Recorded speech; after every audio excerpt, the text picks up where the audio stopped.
Hello and welcome back to Stop and Go F1, and it's time to get a little bit silly. Now I think we can all agree that the 2023 silly season was one of the most serious silly seasons we've ever seen, with no driver moves at all, which means for the first time ever, the F1 grid at the start of a season is the same as it was at the end of the previous season. But with that being said, 2024 has the potential to be the silliest silly season we've ever seen, with 13 of the current 20 drivers possibly out of contract at the end of the season. But let's also not forget that 2025 could see the debut of a brand new team in the form of Andretti, which means another 2 new F1 seats on the rise for 2025. So, in this video, I'm going to go through all the teams and predict who I think will be in each of their seats for the 2025 season. Let's start with the easy ones,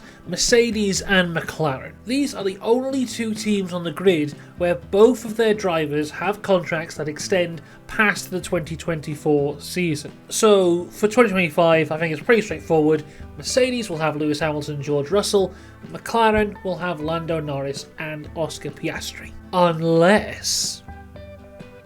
No, I'm only joking. They'll stay the same. So let's go on to one which could change, and the current Constructors' Champions of Formula 1, Red Bull. Currently their seats are occupied by the 3-time Formula 1 World Champion Max Verstappen and his teammate Sergio Perez. Now Max Verstappen has a contract until 2028 with Red Bull, but for Checo, his contract comes to an end at the end of the season, and I think at the end of the season he will be leaving the team. But who to replace him? Well, honestly, this one's quite easy because, to be honest, the writing has been on the wall for about 6 months now. For 2025, I think the Red Bull team will be Max Verstappen and Daniel Ricciardo. I don't think it'll happen mid-season, I think they will wait until the end of the season, but for 2025, Red Bull will go back to 2018 with a Verstappen-Ricciardo lineup. Up next is Ferrari, and they are one of the teams where both drivers are out of contract at the end of the year, both Charles Leclerc and Carlos Sainz.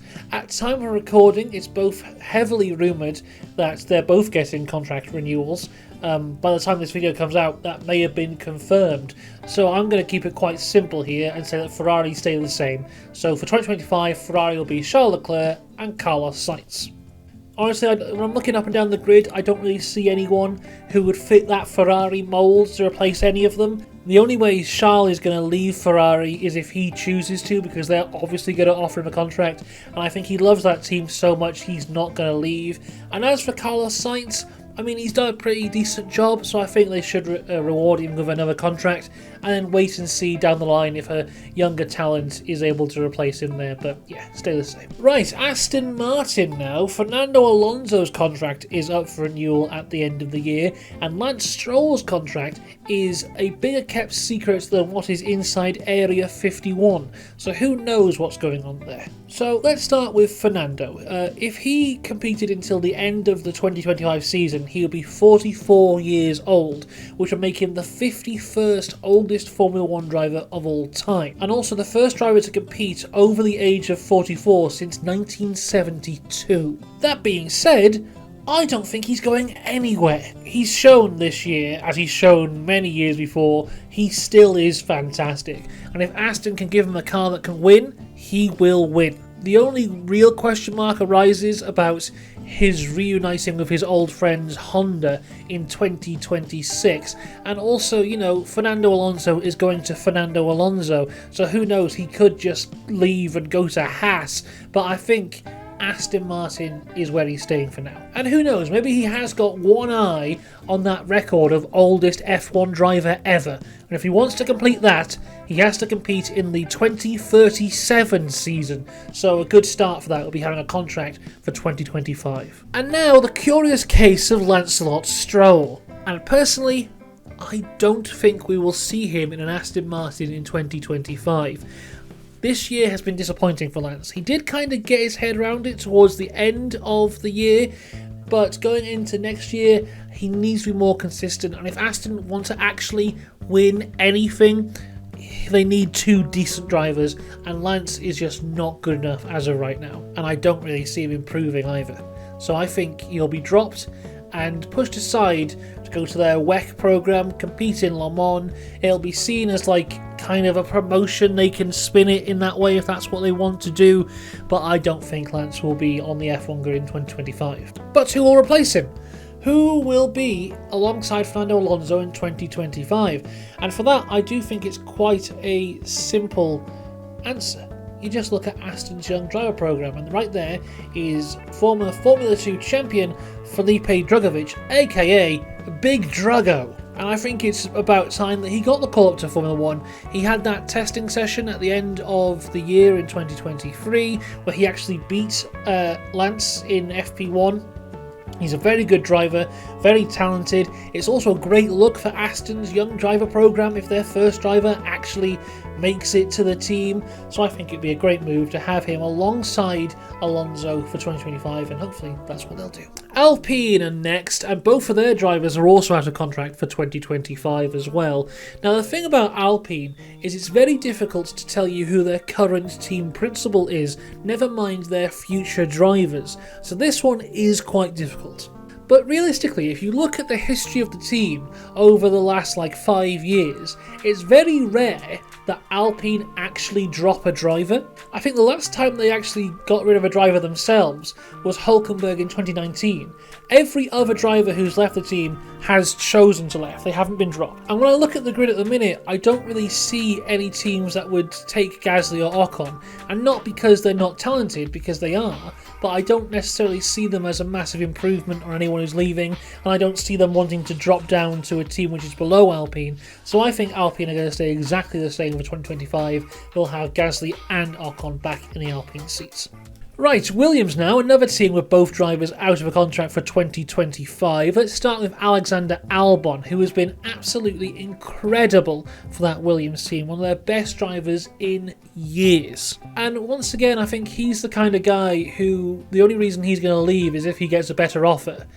And I don't know if he necessarily will. Maybe Alpine might come for him, but I don't really see him going there, so I think Albon will be staying with Williams. But Logan Sargeant is a very different story. I mean, he nearly didn't get his seat for 2024, so I don't think he's going to be getting his seat for 2025. I think this is the last we'll see of Logan Sargeant in the Williams team. But who can we get to replace him? Maybe someone with a previous relationship with team principal James Vowles. Maybe someone who has a previous relationship with the Williams team. Maybe a proven race winner who's towards the end of their career, which is a trope that Williams seem to love for some reason. I think Williams are going to bring back Valtteri Bottas for 2025. He's got a good relationship with James Vowles from their time at Mercedes. His time at Alfa Romeo has really just been nothing because the Alfa Romeo has just been nothing. I feel he's definitely coming towards the end of his career. That's why he's doing every sponsorship deal and opening every business he possibly can. And I think returning to the team when he made his debut and helping them out a bit more would be a fantastic move for him. And also, I really just like the idea of having Bottas and Albon, Albon, who was Max Verstappen's second driver, and Bottas, who was Lewis Hamilton's second driver. The team of the two second drivers together in the Williams. I think it could be good. They're both very talented. I think a Bottas-Albon partnership would be great for Williams. Right, time for AlphaTauri, or Racing Bulls, or whatever they're going to be called. As of recording, they haven't confirmed what they're going to be called, but it's looking like it's going to be something Racing Bulls as we sit here right now. Once again, both drivers out of a contract here. I've already said that Daniel Ricciardo, I think, is going to be moving to the Red Bull, so he is out of this team. But what of Yuki Tsunoda? Now, I've not always been the biggest fan of Yuki, especially over the last season. My opinion on him has massively grown, and I do rate him quite a bit now. But I still don't really see him ever getting that call up to the Red Bull team, if I'm really honest with you. But I also don't see them dropping him right now, especially if Ricciardo's moving on. I think they'd want some kind of consistency within that team, so I think they would keep him for another year, and maybe, who knows, in 2026 he might move with Honda to Aston. We'll have to wait and see how that one goes. But yeah, I think Yuki is staying for 2025. But what about the other seats? And honestly, I think this one is quite obvious because it's someone who's already raced for them, and it's Liam Lawson. He was absolutely fantastic filling in for Ricciardo in that brief time he did in the past year, and, you know, that seat's his. He's definitely earned it. If they're moving Ricciardo on, Lawson's got to take the place. It's as simple as that. So it'll be Yuki Tsunoda, Liam Lawson for 2025 in the Racing Bulls, whatever they're going to be called. Alfa Romeo / Sauber, although they might not even be called Sauber now. As I'm recording this, they said the other day that they might be changing their name to something else. I don't think they even know what the name's going to be. So as we're recording, we're just going to call them Sauber. It's another team with 2 drivers out of contracts, and one of them I've already moved on to the Williams. That was Valtteri Bottas leaving this team. Also, this year's going to be a big year for them because it's their last year, really, as Sauber, moving to Audi in 2026. And for that, I think Zhou's staying. I don't see them getting rid of Zhou. I think he's done a decent job. His rookie year was very good. His second year, nothing really to shout about, if I'm honest, but I still think he's doing a decent job, so I'm going to keep him within the team.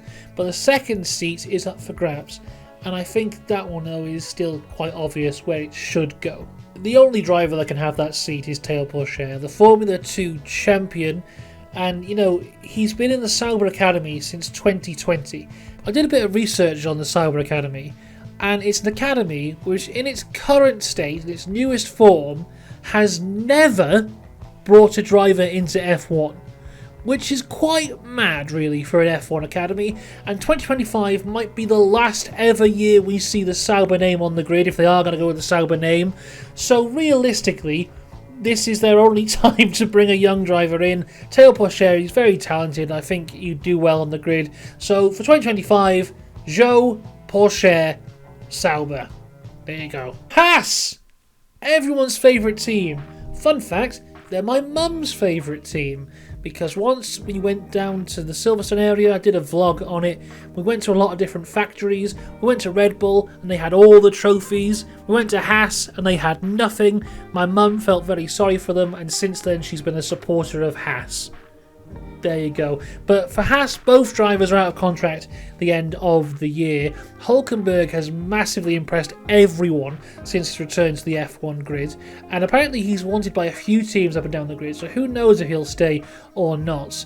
And, you know, for that reason, I think the main aim of Haas in 2024 has to be making sure Hülkenberg stays for 2025, offering him whatever he wants. So I think they'll throw everything at Hülkenberg to keep him for next year, and I think he will stay. So Hülkenberg retaining his seat in the Haas, but for Kevin Magnussen, I think this is his last year. I think we'll see him retire from Formula 1 for the second time at the end of 2024. But who is going to fill that seat? And I think enough time has passed for Haas to take a risk on a rookie again. I know they've been burned a couple times before, but this time it feels right. And it feels right for Ollie Bearman. Now, Ollie Bearman is one of my favourite young drivers at the minute. I talk about him quite a bit. He's done some testing for Haas, and apparently they were very impressed with him. He's the next big thing in terms of Ferrari, so I think they'll want him in one of their teams they're supplying, so it would either be the Sauber team or the Haas. And with Sauber going to Audi, I think the Haas is probably the clearer route. So I think they're going to have a Hülkenberg-Bearman lineup for 2025, and that's a lineup that really, really excites me. And finally, Andretti. Now, this is actually very difficult because Michael Andretti hasn't really spoken much about what kind of drivers he would like.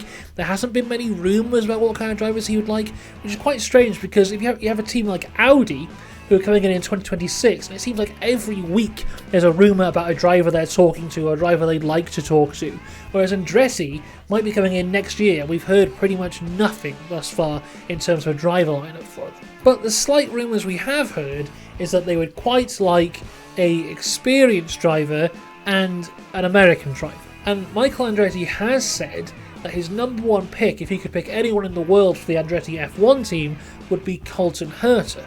Now, for those of you who don't know, Colton Herta is part of the Andretti IndyCar team, and the issue with him is, AlphaTauri tried to get him a couple of years ago. He hasn't got the super license points to get into Formula 1. So either in the next year the super license points rules have to change, or Colton Herta has to have a very good IndyCar season in 2024 and get the super license points by winning the IndyCar championship, and then he can get in. Honestly, I don't believe either of those things are going to happen, so I don't think Colton Herta is the guy for Andretti in 2025. Another driver Michael Andretti has spoken about is Spanish two-time IndyCar champion Alex Palou, who I absolutely love and would love to see in Formula 1. Now, he does have the super license points and could join F1 at any time, and I'd love to see him join F1 at any time, but as heartbreaking as it is, I don't think it's going to happen.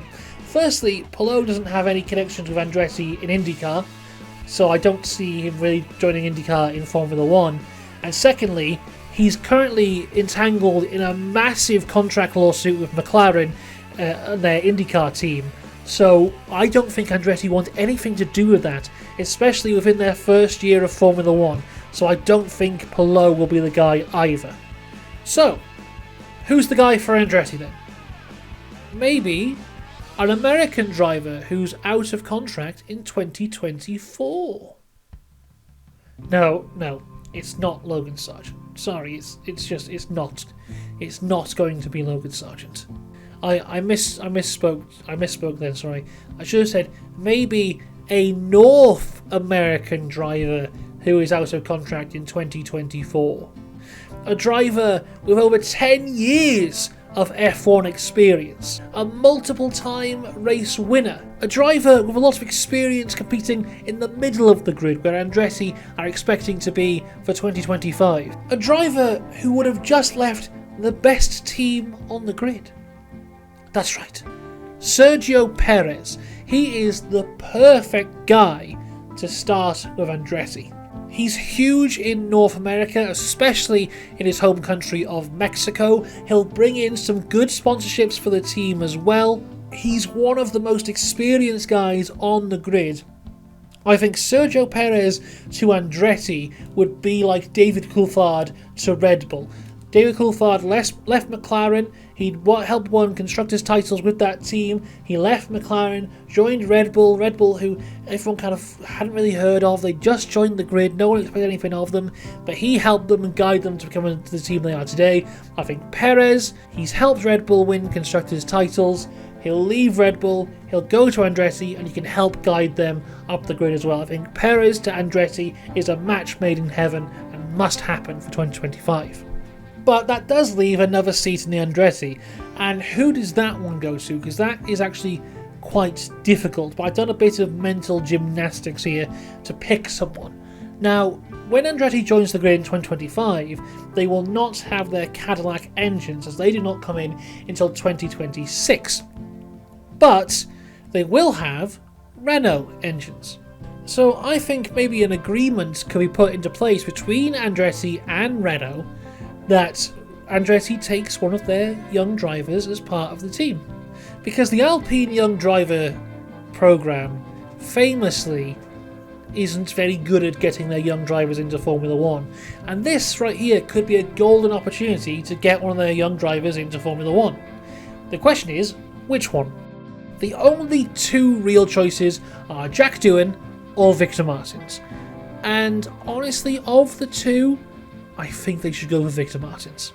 Really depending on how well he does in F2 though in the next year.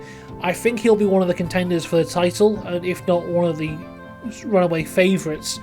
And this year in F2, Doohan had his third season, Martins had his first season. Despite that, Doohan only beat Martins by about 18 points. It was still very, very close.